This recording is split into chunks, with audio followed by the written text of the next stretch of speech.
En el mundo de las encuestas, de los estudios, está aquí Jorge Giacobbe. ¿Cómo andas, Jorge? ¿Cómo estás? ¿Bien? ¿Todo bien? Muy bien. Bueno, estuvieron investigando un estudio muy fresco. Muy fresquito. ¿Qué conclusiones? Hicimos un refresh de varias variables que venimos traqueando, entre ellas la imagen del presidente, esa que estamos viendo ahí en la placa. ¿Cómo da? Volvió a bajar otro escaloncito, cayó esta vez 5 puntos. Sabés que la evolución de la imagen de Alberto me parece que refleja un poco cómo fue evolucionando el clima de la opinión pública. Él entró a la pandemia con 38 puntos de imagen positiva, que es lo que le había quedado de la elección, que es lo que le había quedado del inicio de la gestión. Cuando el gobierno asume el problema, cuando Alberto se pone en el rol del padre protector, entonces salta 30 puntos para arriba.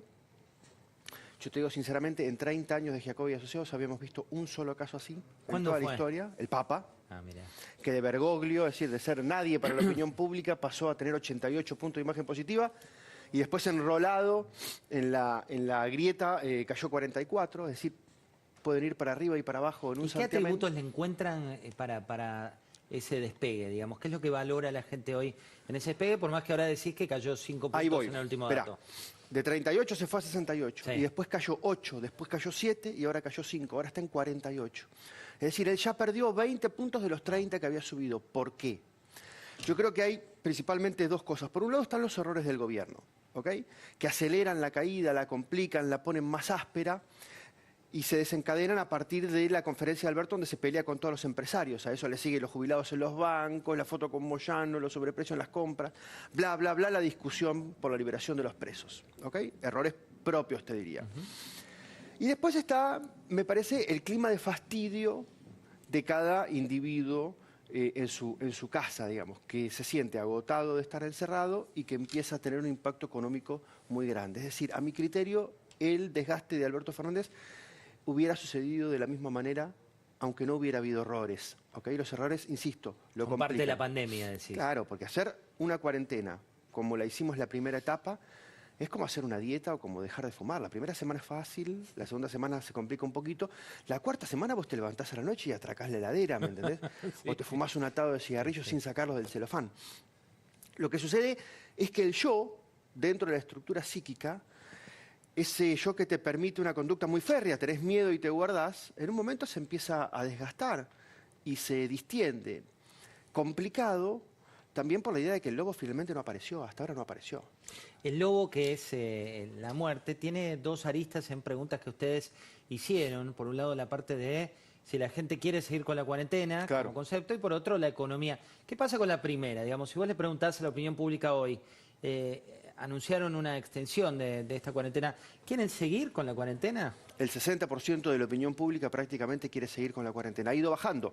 Cuando la empezó a extender, Alberto era 80%, 85% del nivel de consenso, pero hoy sigue siendo 60%, es un montón.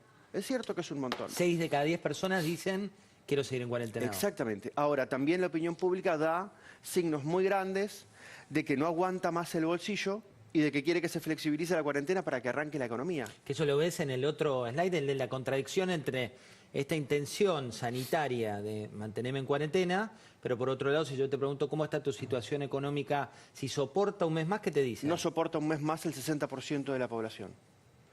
Y en encuestas loco, anteriores... Es un espejo. Claro.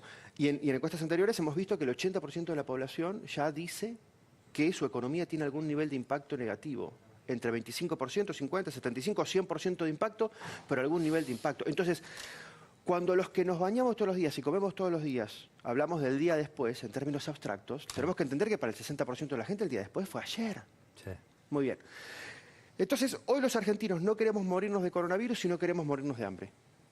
Mi abuela me decía cuando yo estaba en una disyuntiva como esta, Jorge, vos querés la chancha a los 20 y la máquina de hacer chorizo y todo no se puede, lo decía recién de Pablo. Qué difícil es para un gobierno comunicar para una población que quiere dos cosas que son contrapuestas a la vez. En la primera fase de la cuarentena todos queríamos lo mismo. José, queríamos salud. Era fácil para un gobierno plantarse en una buena posición y dar eso. ¿ok? Aunque vos te cuidabas solo, pero en definitiva hacer el rol de protección. Queríamos una sola cosa.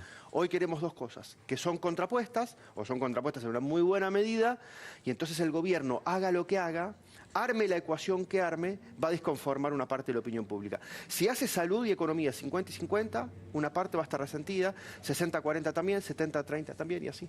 Jorge, te voy a llevar a compartir unas declaraciones de Luis Juez, pero que tienen que ver con tu slide inicial de esta medición que haces de los actores políticos. Fíjate lo que decía. Cristina no encuentra ningún ser humano que la pueda juzgar, ella está por encima suya, mía y de cualquier tribunal. Ni aún teniendo las garantías del tribunal que le garantice que la sentencia va a ser favorable y que va a salir con una absolución, no quiere pasar por eso, porque ella está exenta del juicio de los magistrados. Así se considera ella cree que está en una categoría superior y que todas estas cuestiones que no tienen que ver con su, digamos, incorrecta forma de tomar una decisión para resolver un problema como el tema de la AMIA, es toda una cosa armada y preparada. Cuando me dis Cristina, veíamos tu primera placa con algunos nombres ahí sueltos, ¿qué dice la población de Cristina? Que Cristina tiene la misma imagen que cuando entró a la pandemia, que tiene la misma imagen que siempre, que está absolutamente estable. Cuando la medimos en términos de imagen, los números son estos: 32 puntos de imagen positiva, 53 de negativa. Es decir, todos van para arriba, van para abajo, y Cristina está absolutamente estable. En la medición anterior la dedicamos también la nube de palabras, es un ejercicio que hemos visto en este programa, le pedimos a la gente que la describa en una palabra y la sigue describiendo con la misma palabra que la escribe hace años. ¿Qué palabra? Corrupta. Ok, un poco lo de Google, cuando salía, viste que Google tuvo que decir, mirá vos, esa es la definición para la Argentina. Esa es para Cristina.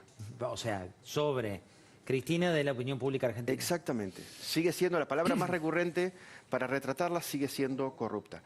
Con lo cual, en un lugar del mapa mental de los argentinos está Cristina, estable, es siempre la misma, no importa si aparece o no aparece, si hace el rol de la señora buena, el rol de la señora rabiosa, y en otro lugar está Alberto Fernández, en el centro del mapa mental de los argentinos.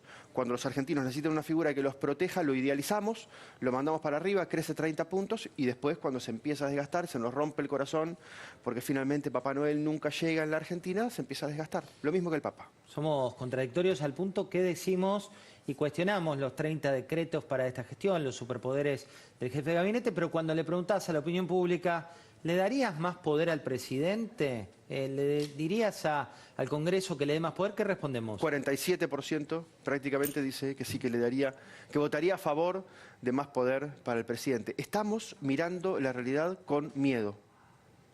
Y el miedo es un inhibidor de conductas y también es un disparador de otras conductas. ¿Okay? Cuando analizamos las cosas con miedo, resignificamos decisiones, resignificamos personas, resignificamos formas de pensar. Es decir, todo cambia. Cuando el miedo pasa, nos horrorizamos de las decisiones que tomamos cuando las tomamos con miedo. Ojo con eso. Jorge, hablamos de una nube, ¿no? La nube de lo que pensamos los argentinos, la nube de cómo estamos y esta palabra de futuro que la verdad que la pintaste de negro en tu estudio. ¿Por qué? No yo, los encuestados. Le preguntamos entonces en ese ejercicio a los encuestados que nos digan en una palabra cómo ve el futuro de la Argentina.